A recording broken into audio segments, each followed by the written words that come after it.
Esta mañana vamos a hablar de temas de salud y por supuesto vamos a poner algunos puntos sobre la mesa de lo que vamos a tratar. Es bien difícil contener el crecimiento del gasto. El 14 de agosto, el ministro de Hacienda, Carlos Cáceres, dejó caer un balde de agua fría sobre miles de trabajadores del sector salud.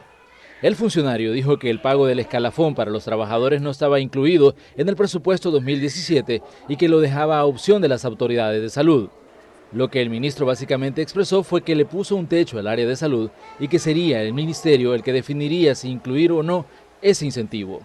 El escalafón se entrega a los trabajadores por antigüedad y por la evaluación que se hace de su rendimiento laboral. En 1996, este incentivo le costaba al Estado salvadoreño 3.9 millones de dólares. Para 2009, el costo se incrementó a 12.7 millones y las proyecciones para 2017 es que podría llegar a los 26 millones de dólares. Hacienda además ha dejado claro que no está de acuerdo en que se continúe pagando este tipo de beneficios en el sector público, sobre todo en salud, que es el más elevado. Incluso han expresado que sería más viable aumentar el salario a todos los empleados estatales. Según las proyecciones de Hacienda, si el escalafón se sigue pagando, para 2025 podría llegar a los 52.2 millones de dólares.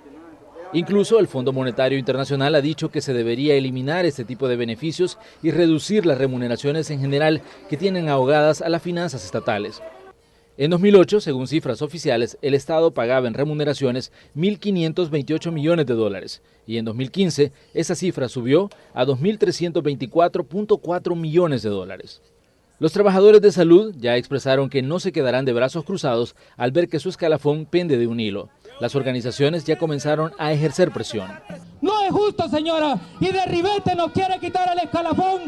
Con salud no va a jugar, señora. El 21 de septiembre, 18 de los 30 hospitales de la red pública redujeron labores con el apoyo de los más de 20 sindicatos que funcionan en salud. Las acciones no han finalizado, se anuncian además marchas y más acciones para que no se les deje sin el beneficio del escalafón. Pero no solo los problemas laborales son los que tienen a salud en alerta. También, en las últimas semanas, se ha comenzado a hablar de otra enfermedad transmitida por el zancudo Aedes aegypti. Se trata del virus mayaro.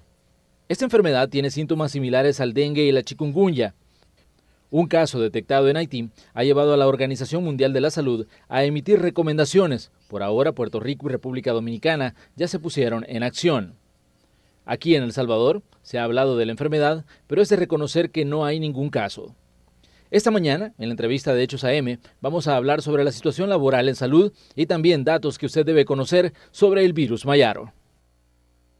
Bueno, le vamos a dar la bienvenida a Canal 12 al viceministro de Salud, al doctor Eduardo Espinosa. Viceministro, qué gusto que nos acompañe. Un placer, Manuel, estar acá en Canal 12 y por supuesto con toda la disponibilidad para que platiquemos sobre los temas que se han mencionado. Bueno, viceministro, para esta semana se esperan nuevas acciones de calle de los trabajadores y los sindicatos del área de salud. ¿Qué piensan ustedes de toda esta situación que está ocurriendo y todo ese debate que se ha generado a raíz del tema del escalafón?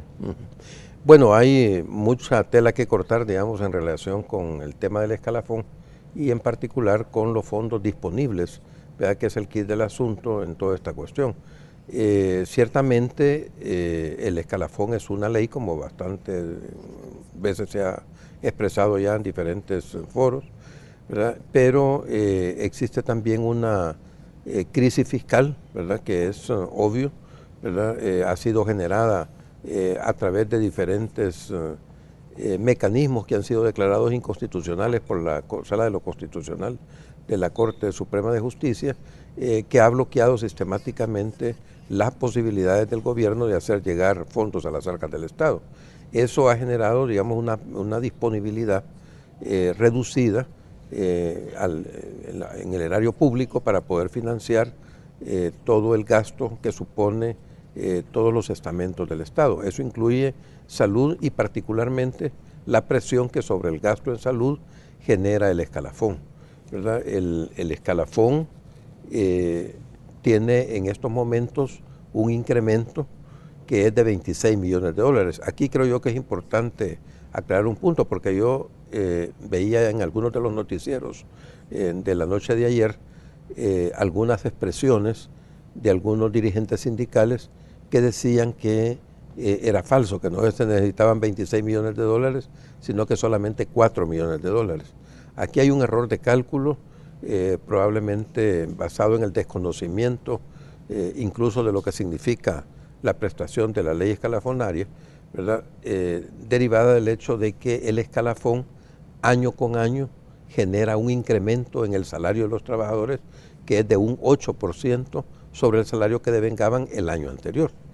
Por ejemplo, los trabajadores que este año recibieron un incremento salarial, ese incremento salarial ya queda como parte de su salario, ¿verdad? Entonces eso ya no se reduce, ¿verdad? Este año los trabajadores que tuvieron aumento el año pasado quedan con ese aumento ya incorporado. O sea, no es cierto algunas de las expresiones que se han tenido en relación con que esta administración quiere recortar o eliminar el escalafón. Eso no es cierto, ¿verdad? Nadie habla de eliminar el escalafón. Se habla de modificar el escalafón, rediseñar el escalafón para hacerlo más justo y más equitativo, de tal manera que el incremento pueda ser mejor distribuido y que no tenga la presión que tiene hoy de un crecimiento exponencial. Porque imagine usted un 8% sobre el salario, resulta una cantidad considerable. Se había hablado, doctor, de las distorsiones que existían, por ejemplo, con esta prestación. Se decía de que, por ejemplo, beneficia a los que tienen salarios más altos dentro del sector salud. E incluso algunos personeros de la Asamblea Legislativa mencionaban que habían, digamos, empleados de salud que tienen salarios incluso superiores al del mismo presidente de la República. Es correcto, sí. Bueno, hay salarios que superan los $6,000, por ejemplo, ¿verdad? O que alcanzan más bien los $6,000 y un poquito más, no hay salarios más elevados de eso, pero ya eso ya es un salario superior al del presidente de la República y por supuesto muy superior a lo que devengan los titulares, por ejemplo, que no estamos escalafonados. Ahí tenemos un salario, el mismo salario con el que iniciamos la gestión en 2009, no hemos recibido ningún incremento. No estamos escalafonados entonces y tampoco recibimos esa prestación. Eso quizás para que la población tenga una idea de la presión que eso ejerce sobre las finanzas públicas, es importante tomar en consideración, por ejemplo, que cuando el escalafón se pagó por primera vez, que fue 1 año y 6 meses de cuando debió haber iniciado, ¿verdad? El escalafón debió haberse pagado desde el último mes de la gestión del presidente Cristiani. Ese mes no se pagó, tampoco se pagó durante los primeros 6 meses del gobierno del presidente Calderón Sol, ni durante el siguiente año del gobierno de Calderón Sol. Se comenzó a pagar hasta en 1996 y en ese entonces el incremento que suponía era de 3.9 millones. Imagínese usted, 3.9 millones. Luego ha venido creciendo y a pesar, por ejemplo, de que durante el gobierno del presidente Flores no se pagó durante 4 años, un poco menos de 4 años, de los 5 de su gobierno, durante más de 4 años no se pagó, ¿verdad? Entonces, a pesar de eso, digo, cuando el presidente Funes o cuando el presidente Flores terminó su gobierno, los 3.9 millones ya eran 7.2 millones de dólares. Cuando el presidente Funes inició, que se pagó durante toda su gestión, después de la función del presidente Saca, que también lo pagó, ¿verdad? Cuando inició el presidente Funes, a la salida de él ya eran 12 millones de dólares los que se estaban pagando cuando él empezó, y cuando terminó eran alrededor de unos 20 millones de dólares. ¿Verdad? Actualmente eso ha subido hasta 26 millones de dólares, que es lo que está, lo que supone el incremento del 8% para los trabajadores de salud durante este gobierno.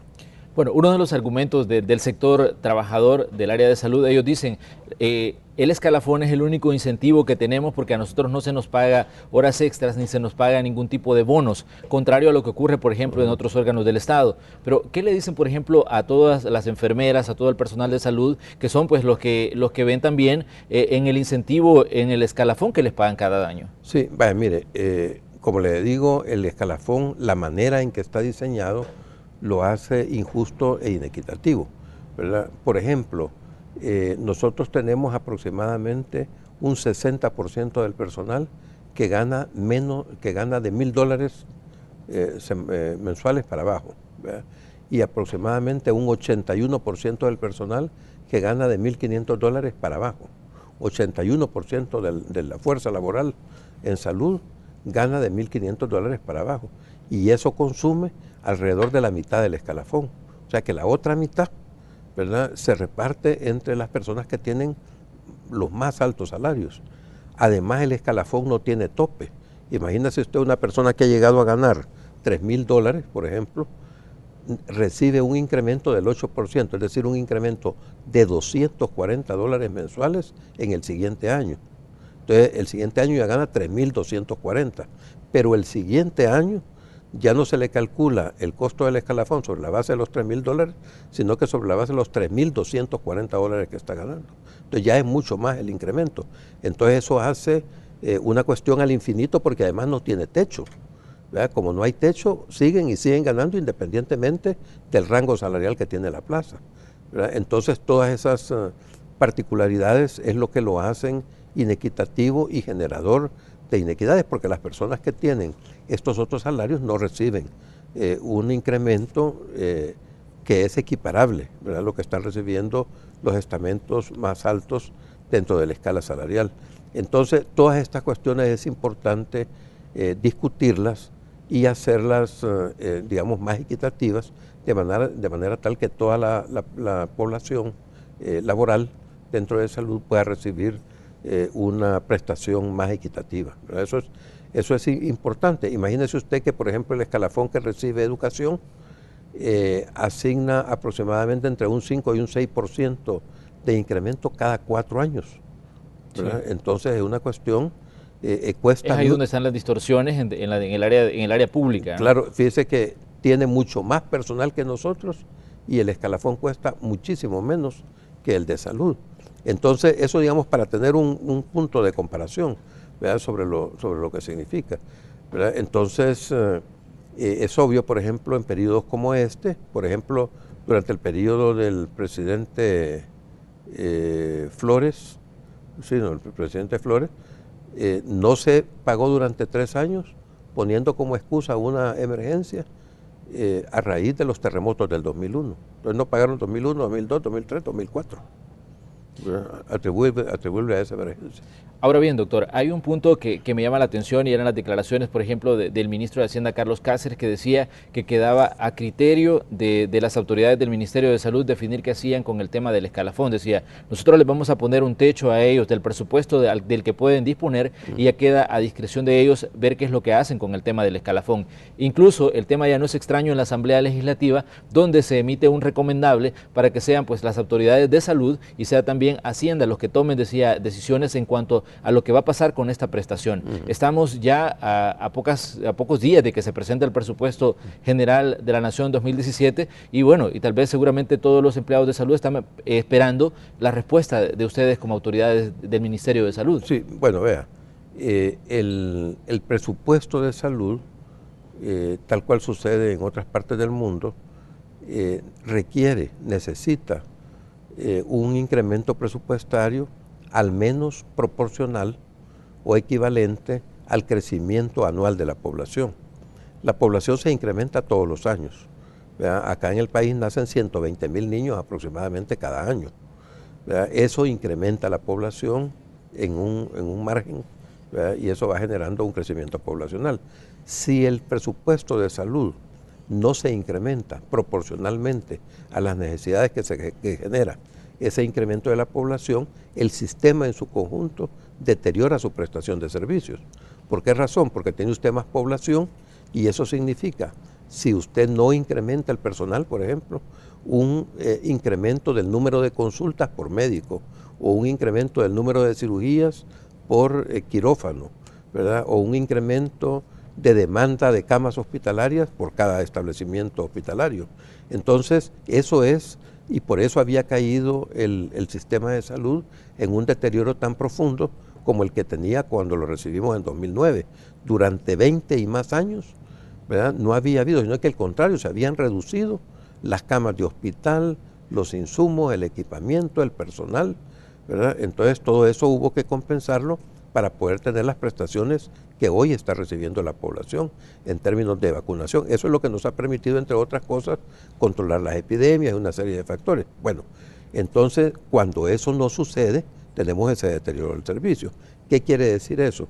Que si a nosotros nos dan ya este año el incremento presupuestario que hubo que fue de 22 millones de dólares con respecto al año antepasado, ese incremento presupuestario se fue todo en el pago del escalafón de este año, que fueron 22 millones. ¿Verdad? Entonces, este año que viene, el escalafón genera una presión de 26 millones, por encima de los 22 millones que generó el año pasado. No es que se requieran 4 millones, como decían algunos dirigentes sindicales, se requieren 26 millones.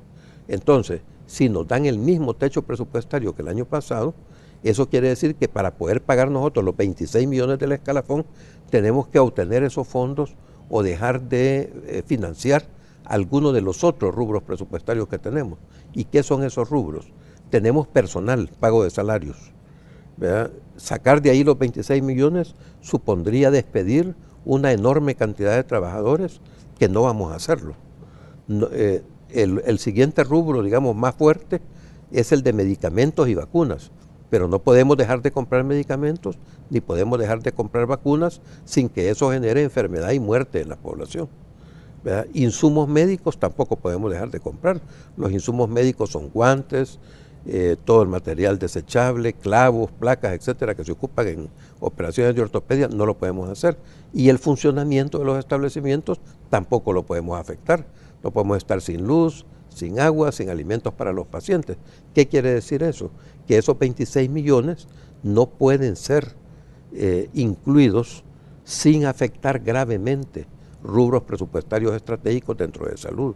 Eso quiere decir que de alguna manera, ¿verdad?, si se va a pagar el escalafón, hay que incluirlo. Entonces, ¿qué hemos hecho nosotros? Nosotros hemos presentado el presupuesto y hemos presentado anexos que definen y detallan claramente cuáles son los rubros que están desfinanciados, ¿verdad?, que son ese rubro del escalafón, 26 millones de dólares, y otros rubros que necesitamos, por ejemplo, personal para el nuevo hospital de la Unión, ¿verdad? Es imposible abrir un hospital sin asignar las plazas correspondientes. Entonces, pero esas son decisiones que debe tomar la Asamblea Legislativa.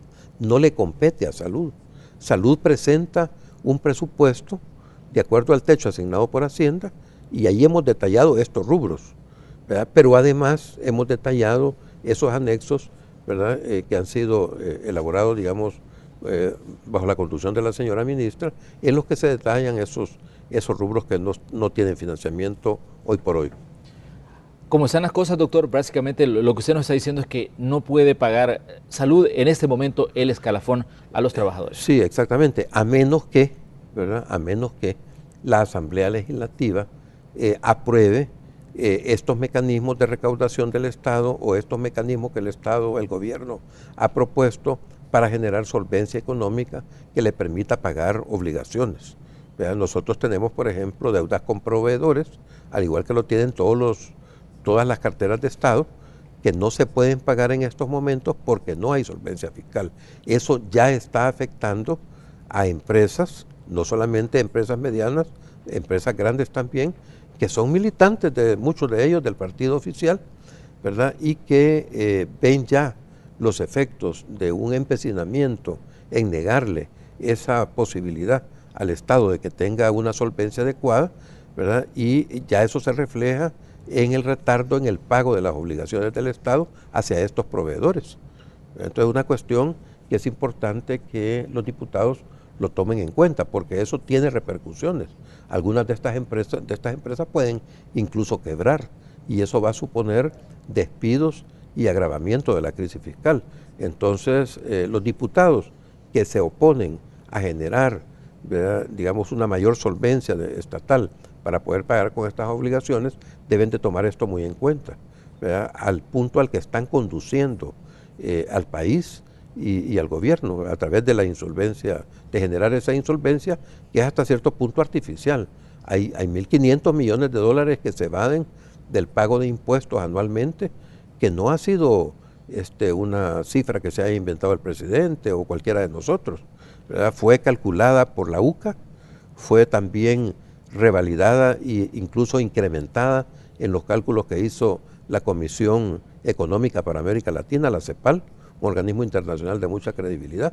Entonces, si no se aprueba la posibilidad de incrementar fondos que sean, digamos, cortados sistemáticamente, obviamente eso reduce la capacidad fiscal del gobierno, lo estrangula fiscalmente y se genera toda esta crisis que es creada artificialmente. Bueno, pero estábamos hablando también sobre algunos estudios que indican que si el escalafón se sigue pagando de la forma en que se está pagando, para 2025 podría llegar incluso a los 52 millones de dólares, que significaría pues una carga bastante grande para el presupuesto de salud. ¿Qué se puede hacer, doctor, ante esta situación y ante una prestación que incluso, por ejemplo, el secretario técnico de la presidencia, él decía de que debía analizarse qué ha pasado con esta prestación que se da al sector salud, que él decía se aprobó sin haber visto estudios técnicos y sin haber hecho, por ejemplo, los cálculos de lo que puede representar para un sistema de salud como el salvadoreño el estar dando este tipo de incentivos a los trabajadores? Claro, es que aquí hubo, digamos, dos cuestiones, ¿verdad? Primero, cuando el escalafón se aprobó, ¿verdad? Y en eso, digamos, mucha gente que estaba en la oposición política en ese tiempo, fue durante los últimos meses del gobierno del presidente Cristiani, la realidad económica era diferente. Nosotros teníamos una inflación del 16%. Entonces, ante una inflación del 16%, un escalafón que generaba un incremento del 8% en los salarios de los trabajadores, ni siquiera compensaba lo que el encarecimiento de la vida, que significaba una inflación de un 16% anual. Pero luego vino la dolarización, ¿verdad? Y con la dolarización, el dólar, que es la moneda, digamos, que sustituyó al colón, tiene una estabilidad en términos inflacionarios que no es superior al 1%.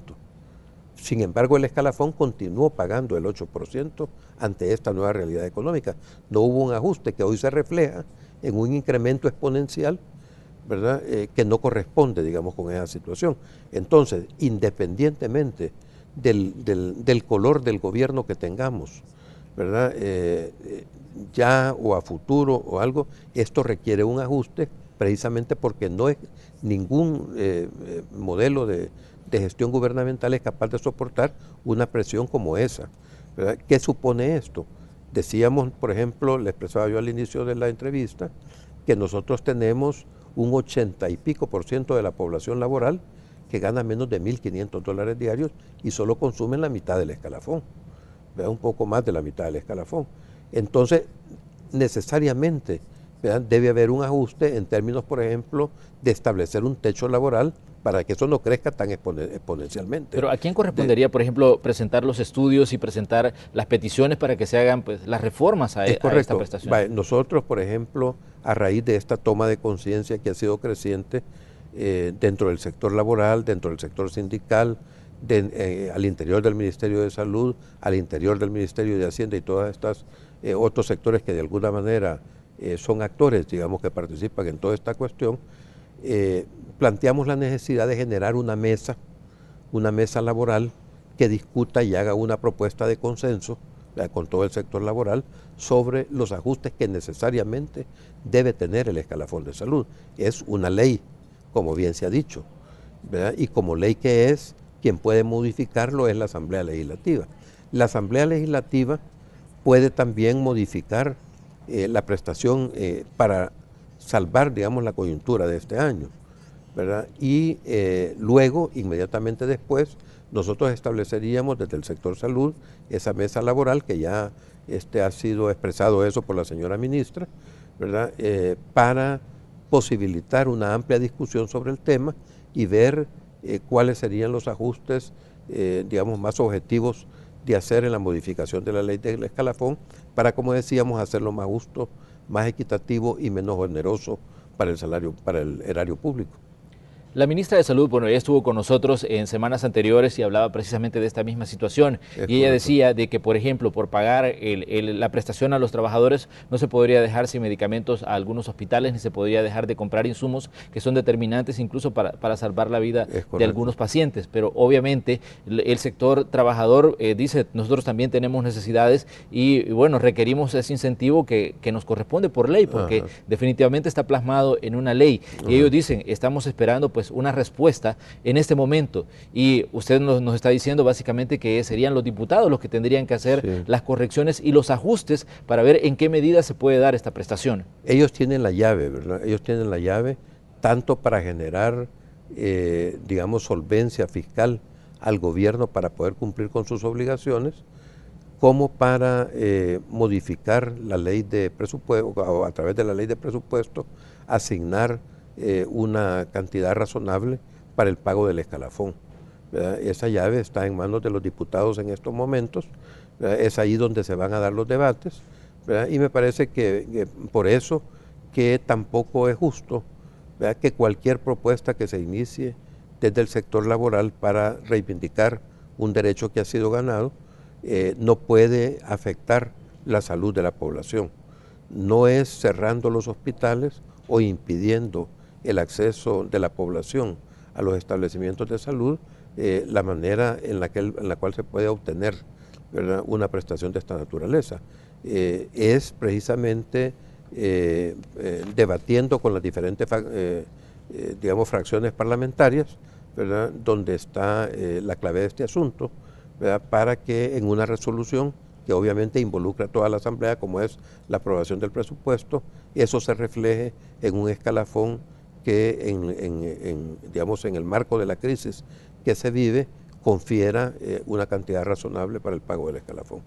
Hay un dato importante, el escalafón hablamos de un 8%, pero el 3% corresponde a la antigüedad, el tiempo que tiene un trabajador de laborar en el área de salud, y el otro 5% es por el desempeño laboral. Ajá. ¿Cómo se hace, por ejemplo, las evaluaciones de desempeño? Sí. ¿A quién le corresponde? ¿Cómo funciona esto dentro del área de salud? Vaya, aquí también hay algunos temas que es importante, digamos, discutir a profundidad cuando se establezca esta mesa laboral y se vea cuáles son los mecanismos a través de los cuales se hace esa evaluación. Fíjese usted, por ejemplo, que la antigüedad se gana, ese 3% que usted hablaba, se gana en todos aquellos trabajadores que tienen más de 5 años de haber sido contratados. O sea que en los primeros 5 años el trabajador solo recibe un incremento salarial a partir del primer año de cumplimiento, digamos, de su contrato laboral. ¿Qué significa esto? ¿Verdad? Significa una evaluación al desempeño en la cual si el trabajador en el momento de su evaluación gana el puntaje máximo posible, obtiene el 5%. Eso es una, digamos, una escala de puntaje que llega por ahí por los 84 puntos, ¿verdad? Y si gana los 84, entre 70 y 84 puntos aproximadamente, entonces se le asigna todo el 5%. Si no llega al rango de puntaje que corresponde a la excelente, se queda en muy bueno, entonces ya no recibe el 5%, sino que un 4%. Y si no, que es muy bueno, digamos, la categorización. Y el siguiente escalón es bueno simplemente, y ahí recibe un 3%. De manera que un trabajador que tiene más de 5 años, en el peor de los casos, ganaría 6% de su salario de incremento anual, ¿verdad?, en el peor de los casos. Y en el mejor de los casos, ¿existe 8%. Esta diferenciación, doctor? Existe esa diferenciación, pero el escalafón adolece de imperfecciones adicionales a estos que hemos estado relatando, de inequidades y todo eso. Fíjese usted, por ejemplo, que el instrumento de evaluación de desempeño que hacen todos los jefes, porque la evaluación la hace el jefe inmediato del empleado, ¿verdad?, pero el instrumento, si usted lo ve, es como que usted estuviera evaluando a un empleado de una gasolinera, ¿verdad?, o a un cajero de un supermercado. No hay ninguna cosa que le permita a usted relacionarlo con la actividad en salud que desarrolla el trabajador que está siendo evaluado. Entonces son cosas que es importante evaluar en términos que esos instrumentos de evaluación deberían tener una relación con el desempeño real. Y por área, me imagino, porque estamos hablando de que, por ejemplo, en salud tenemos personal que hace limpieza, también tenemos personal de enfermería, tenemos personal que son técnicos, tenemos médicos, especialistas. Entonces, tendría que ser digamos, un formulario por área a fin de tener una mayor claridad del trabajo que está haciendo estas personas y el aporte al sistema, ¿no? Esa es una tremenda debilidad, ¿verdad?, que son esos instrumentos de evaluación que por ley están así como están, ¿verdad? Cuando se diseñó no se pensó en nada de eso, ¿verdad? Y entonces fueron organizados de esa manera. Entonces, eso genera también distorsiones en términos de la evaluación y además la forma como se llena, porque como lo llena el jefe inmediato, eso genera una presión hacia el jefe de parte de los trabajadores, de tal manera que todos los jefes evalúan como excelentes a los trabajadores, aunque tengan fallas importantes. Es que ese era uno de los puntos, sí, donde yo le hacía énfasis, en el sentido de que cómo se hace, por ejemplo, las evaluaciones de desempeño, porque como usted me decía, existe el excelente, el muy bueno y el bueno, sí, pero por ejemplo, ¿qué porcentaje de todos los trabajadores del área de salud son calificados por buenos al considerar su jefe inmediato de que su aporte pues no ha sido, sí, pues el más idóneo o el más adecuado? Yo hasta hoy no he visto evaluaciones de bueno y muy bueno, solo he visto evaluaciones de excelente. ¿Verdad? Y entonces usted, por ejemplo, observa, digamos, cómo hay muchas quejas de parte de la población, ¿verdad?, sobre el trato que recibe de algunos trabajadores. Yo no digo que, pero hay trabajadores que realmente maltratan a los pacientes, por ejemplo. Pero en estos casos, incluso, las evaluaciones que usted ve son de excelentes. Entonces no le permite eso ligar de tal manera que eso pueda servir para mejorar la calidad del servicio. Entonces hay que diseñar otros instrumentos que tengan otra visión, que no solo suponga el de una sola persona, que es el jefe inmediato de este personal. Entonces debería haber instrumentos que ligaran eso, por ejemplo, con la percepción que tiene la población que está siendo atendida por este personal sobre cómo percibe el desempeño. Digamos, eso debería incluir al menos algún porcentaje del proceso evaluativo, ¿verdad?, que la población participe en estas cuestiones.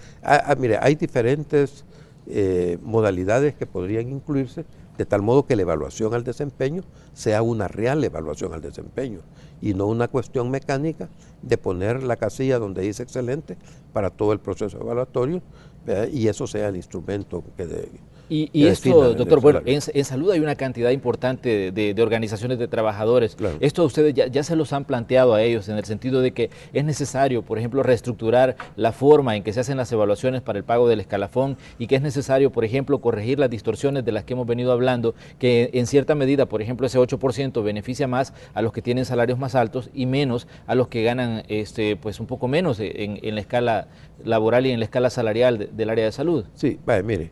Digamos, dentro de los diferentes sectores sindicales hay una, digamos, toma de conciencia creciente sobre estas inequidades que genera el escalafón.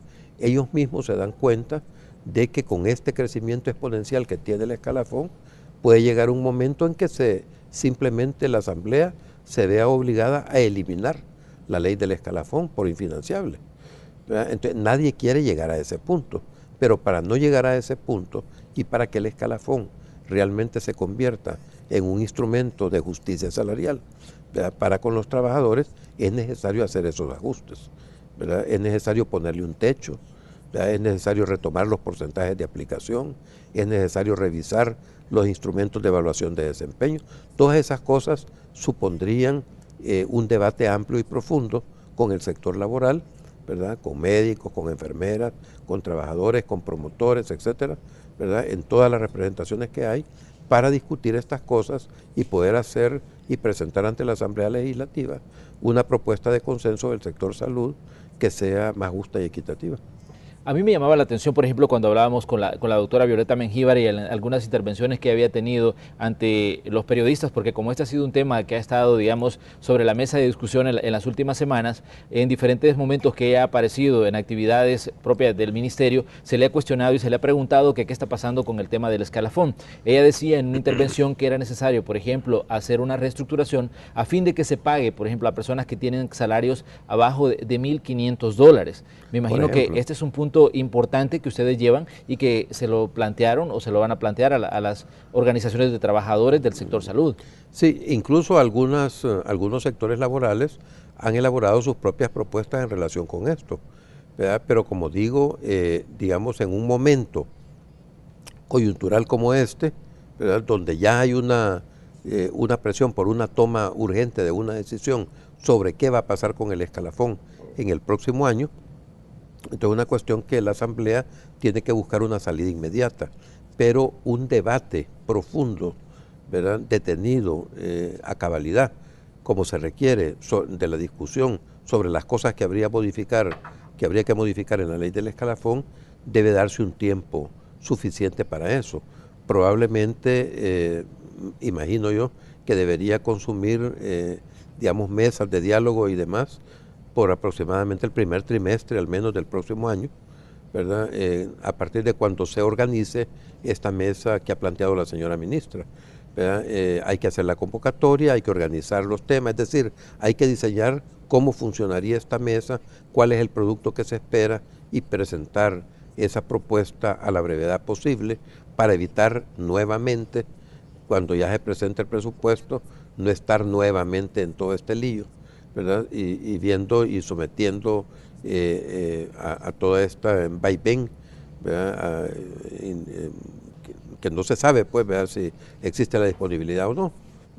Doctor, hay un elemento importante. Bueno, ya vimos que el 21 de septiembre pues hubo una reducción de labores en un buen número de hospitales de la red pública. Mucha gente se quedó sin consultas, se suspendieron algunas cirugías y esta serie de situaciones que se vienen dando como medidas de presión, por ejemplo, de parte del sector laboral para exigir pues que se les pague esta prestación del escalafón que exigen, porque dicen ellos que está plasmada en una ley. ¿Qué tanto puede incidir, por ejemplo, en las decisiones que están tomando ustedes como autoridades de salud, este tipo de acciones que llevan a la reducción de labores en los hospitales?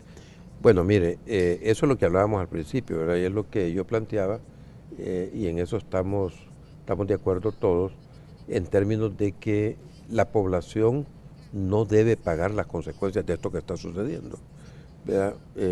El hecho de que las resoluciones de la Corte Suprema de Justicia, de la Sala de lo Constitucional, esté recortando la posibilidad del Estado de financiar estas cuestiones y generar esta inestabilidad, no tiene por qué repercutir en que la población, cuando llega a consulta, encuentra los hospitales cerrados. Es una responsabilidad de los magistrados que están en la Sala de lo Constitucional y ellos deberían responder ante la población por esto que están generando, ¿verdad? No tiene la culpa la población, además, porque se pide, cerrando las unidades y cerrando los hospitales, se pide que la ministra tome una decisión que no le compete y que no puede. Ella no dispone de las arcas del Estado.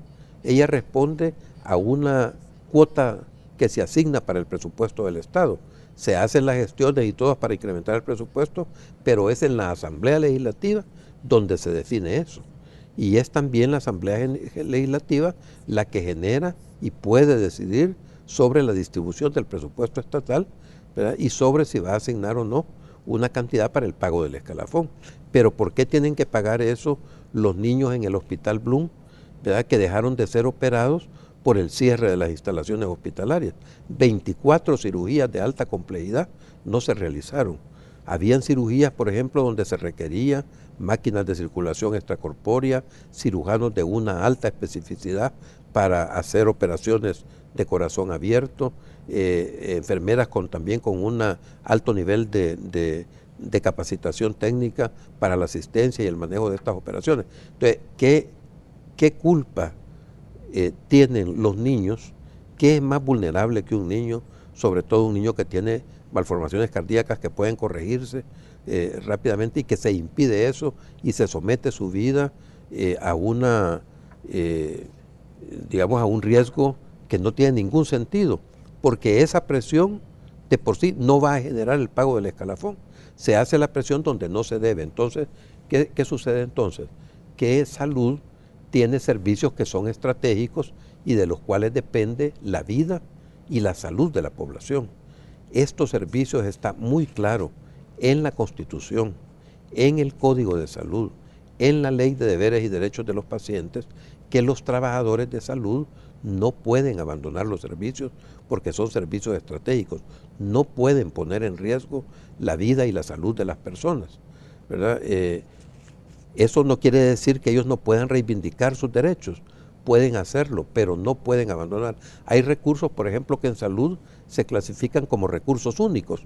Por ejemplo, el encargado de una farmacia en una unidad de salud, ¿verdad?, que si se va, queda todo eso bajo llave y no se puede dispensar ningún medicamento, ¿verdad? Entonces eso es un recurso único que no puede, por ley, abandonar el servicio ni dejar de prestarlo, ¿verdad? Entonces esas cuestiones es importante tomarlas en consideración. Las presiones deben hacerlas donde es necesario hacerlas, pero no tiene por qué pagar por eso la población. Bueno, son datos importantes que estamos conociendo esta mañana sobre el funcionamiento del escalafón, esta prestación que se entrega pues cada año a los trabajadores de salud y que genera muchísimo debate. De hecho, ya tenemos participaciones a través del 76971235, que es nuestro número de WhatsApp. Si usted tiene comentarios o preguntas, puede agregarnos a sus contactos y enviarnos pues lo que piensa de los temas que tratamos aquí en la entrevista de Hechos AM. Vamos a leer algunas de las participaciones que nos han dejado a esta hora. Nos dicen, los trabajadores del Ministerio de Salud son los peores pagados de todas las carreras del Estado, son de los que más trabajan y los que menos ganan. Bueno, ¿qué dice usted, por ejemplo, de esto, doctor? Bueno, ¿Son los peores pagados los trabajadores de salud? No es cierto, ¿verdad? Eso puede revisarse, por ejemplo, los niveles salariales que tiene el personal del Ministerio de Salud. Si usted lo compara, por ejemplo, con los salarios que se reciben en la Seguridad Social. Muchos de esos salarios ya superan en virtud del escalafón considerablemente a los salarios que se están dando en el Instituto Salvadoreño de Seguro Social. Y si lo compara con otras carteras también, ¿verdad? Entonces eso, digamos, es relativo y no es así, ¿verdad? No es así. Además, el Ministerio de Salud, particularmente la administración del presidente Funes y hoy la administración del presidente Sánchez Serén, han generado estabilidad laboral en los trabajadores del Ministerio de Salud. Fíjese usted, cuando nosotros llegamos e iniciamos el proceso de reforma, había un 60% de la población laboral que no tenía seguridad laboral, no recibía prestaciones, no estaban asegurados. De hecho, se cambió mucha gente de ley de salario, ¿no? Al 98%. Se elevó del 60 al 98% bajo ley de salarios. Tenemos una prestación que no tienen otros trabajadores estatales. Tenemos otro comentario que nos han dejado. Dice, yo considero que el escalafón debería de dárseles a los empleados que ganan de $1,000 hacia abajo porque es una ayuda presupuestaria para la pobreza. Y el médico o doctor que no esté de acuerdo, pues hay que cambiarlo, ya que hay muchos jóvenes esperando una oportunidad de empleo. Eso dará oportunidad para aquellos que necesitan un trabajo. Ajá. ¿Qué piensa, doctor, pues, de esta apreciación de los ciudadanos? Eso es una propuesta, ¿verdad? Eso es una propuesta. Si usted da, por ejemplo, o la Asamblea confiere un incremento presupuestario al personal que gana menos de $1,000 diarios, esa prestación se extiende al 61% del personal. Pero si ese incremento se da para personas que ganan menos de $1,500, la prestación es ya para el 80 y pico % de la población, que es la que está ganando menos de $1,500 diarios. Entonces pueden haber diversas propuestas y eso es una gama que debe considerar la Asamblea Legislativa en dependencia de la disponibilidad fiscal que haya. Tenemos que hacer una pausa comercial, pero si usted tiene dudas, por ejemplo, sobre qué es el mayaro, una enfermedad que se habla que la transmite el mismo zancudo que transmite el dengue, el chikungunya y el zika, pues al regresar le vamos a hacer las preguntas pertinentes al doctor Eduardo Espinosa. Ya volvemos.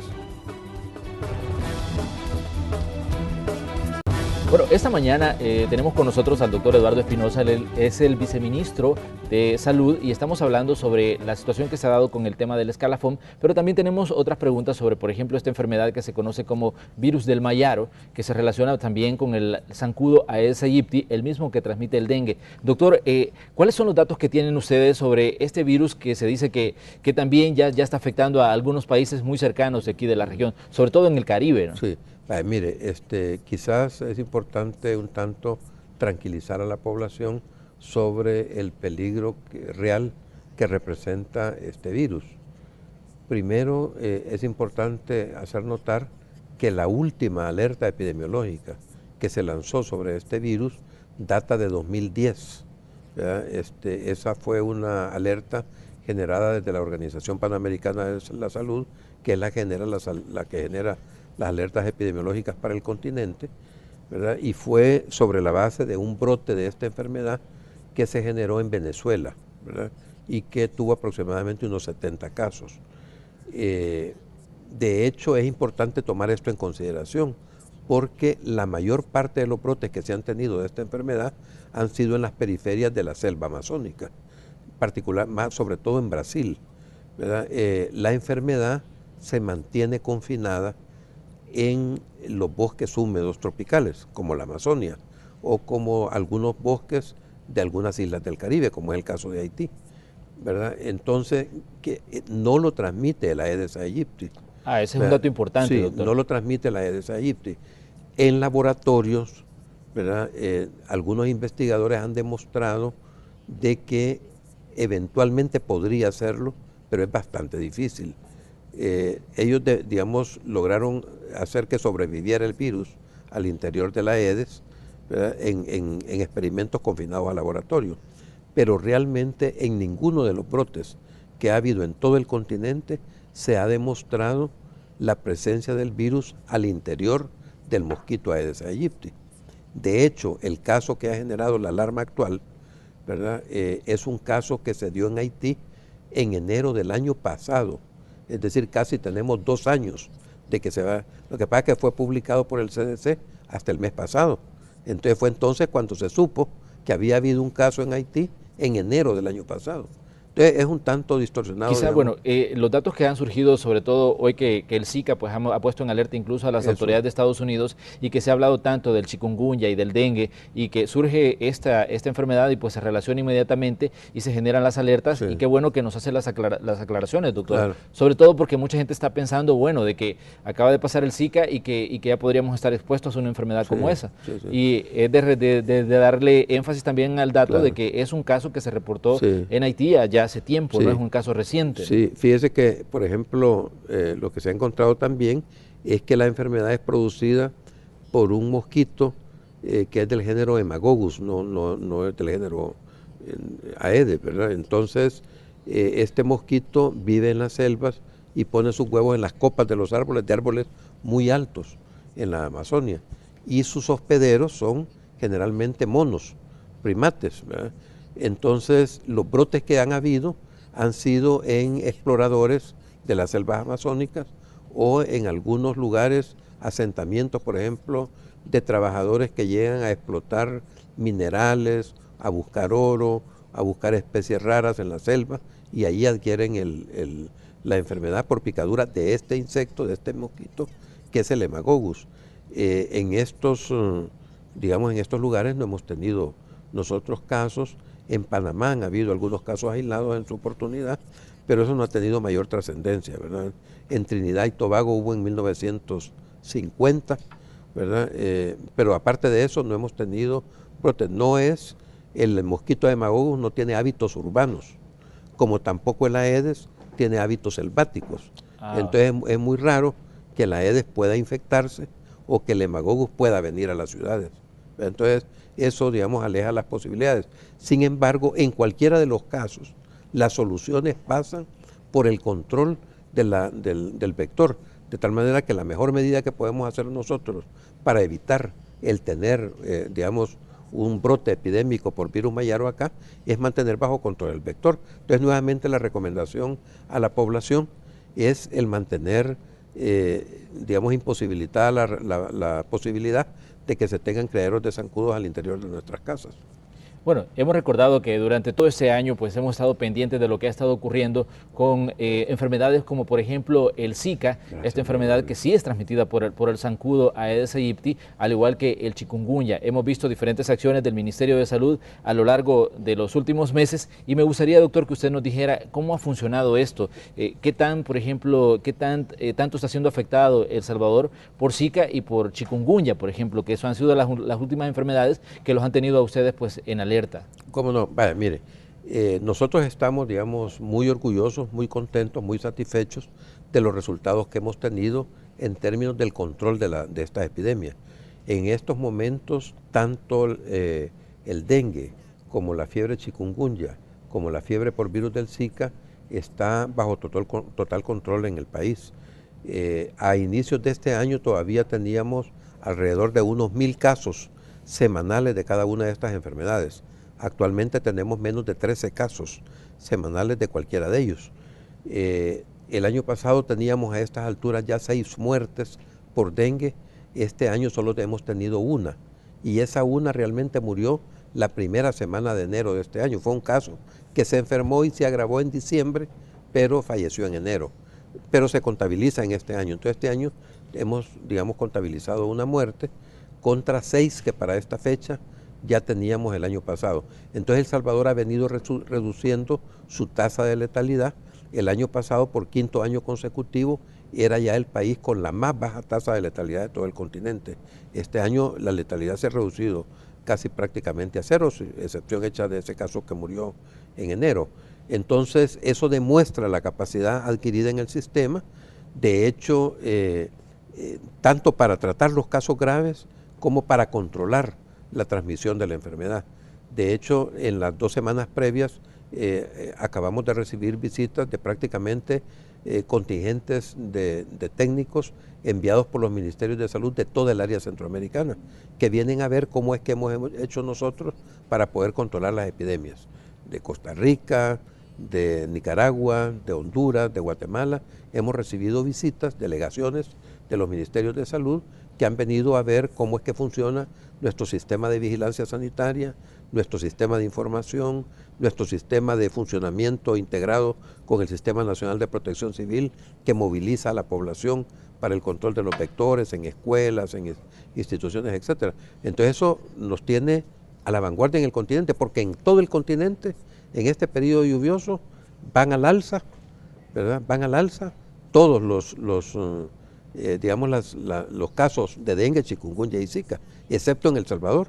El Salvador es la única excepción en el continente en este sentido. Igual que con el Zika, ¿verdad? El país, junto con Brasil, Estados Unidos y Francia, fueron los únicos 4 países que la Organización Mundial de la Salud pidió opinión para poder diseñar las recomendaciones y las medidas a todo el mundo sobre cómo abordar estas epidemias. Entonces estamos muy contentos de estos resultados. Bueno, un dato importante para usted que nos sintoniza, recomendarle y recordarle de que su colaboración es importante y usted puede ayudar, por ejemplo, al trabajo que hace Salud, eliminando los criaderos de zancudos ahí en sus casas, porque ese es como el punto clave, ¿verdad, doctor? Para prevenir estas enfermedades. Así es, así es. El única arma que tenemos, habida cuenta de que no hay vacuna, en el dengue hay una vacuna de dudosa efectividad, pero además solo protege contra una de las cepas, y no es la cepa que nos causa las muertes y los casos graves. En el caso del chikungunya no hay vacuna, en el caso del Zika no hay vacuna, mayaro si viniera en algún momento tampoco hay vacuna, ¿verdad? Entonces la medida es realmente el control vectorial, ¿verdad? Que se hace con la participación de toda la población. Doctor, estamos llegando ya a la parte final de la entrevista. Para mañana se prevé que haya una marcha de trabajadores del área de salud que van a salir de la zona de Catedral Metropolitana y se van a dirigir a la Asamblea Legislativa. Me gustaría que tal vez usted, bueno, si tiene alguna reacción sobre esta situación que se va a dar, esta acción de calle, y se habla que va a ser una movilización bastante grande de trabajadores, sí, siempre por el tema con el que comenzábamos, con el tema del escalafón. ¿Qué puede decir usted, por ejemplo, a la gente que va a participar en la marcha y también a los pacientes de los hospitales? Realmente hay 2 marchas, hay una hoy y hay otra mañana, ¿verdad? A mí me parece que los trabajadores tienen todo el derecho a reivindicar sus derechos, incluido el escalafón, ¿verdad? Tienen todo el derecho a hacerlo. Es más, tienen la obligación, los sindicatos, de demandar una reivindicación, ¿verdad?, que ha sido ganada por el sector laboral. Lo que no puede ser es que esto afecte a los pacientes. Y la ley es muy clara en eso. Entonces es importante tomar en consideración estos factores de que, por ejemplo, la manifestación de esto no puede ser paralela a un abandono de los servicios. Eso no podemos hacerlo, ¿verdad? Pero a mí me parece que es importante que ellos se manifiesten, que su dirigencia sindical, que tiene tiempo asignado para el desarrollo de estas actividades, los trabajadores tienen también tiempo compensatorio cuando han desarrollado turnos que pueden utilizar para estas cuestiones y otro tipo de permisos. Y me parece importante que los diputados, las fracciones parlamentarias que son las que van a tomar la decisión, los escuchen y valoren lo que ellos tienen que decir en términos de reivindicación de un derecho laboral, y que eso constituya un peso importante en la decisión que van a tomar en términos de la distribución presupuestaria del Estado, en términos de su capacidad para facilitar que el gobierno tenga capacidad de generar solvencia para la recaudación o a través de la recaudación de impuestos y demás factores para, reducir la evasión fiscal. Entonces, todos esos elementos me parece que deben tomarlos en cuenta los diputados al escuchar a los trabajadores.